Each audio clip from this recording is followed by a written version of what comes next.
Batuk adalah suatu kondisi yang sering dialami oleh banyak orang.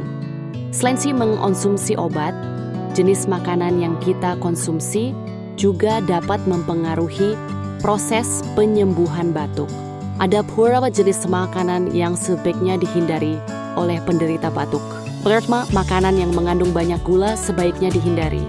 Gula dapat mengiritasi as tenggorokan dan memperburuk gejala batuk. Hindarilah makanan manis seperti permen, coklat, dan minuman bersoda. Kedua, makanan pedas juga sebaiknya dihindari. Makanan pedas dapat memicu produksi lendir dan menyebabkan batuk menjadi lebih parah. Hindari makanan seperti cabai, sambal, dan makanan dengan bumbu pedas. Dari lain makanan semustempin atau bukot yang tidak disarankan untuk penderita batuk. Makanan ini dapat membuat tenggorokan semakin terasa sakit dan memperburuk batuk. Hindari makanan seperti es krim, minuman dingin, dan es batu. Terakhir, makanan yang mengandung susu juga perlu dihindari.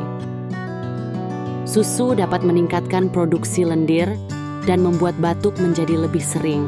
Sebaiknya hindari konsumsi susu, keju, dan produk olahannya.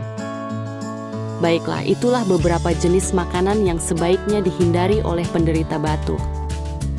Jaga pola makan yang sehat, konsumsi makanan yang hangat, dan bisa meredakan batuk. Jangan lupa untuk berkonsultasi dengan dokter jika batuk Anda tidak kunjung membaik.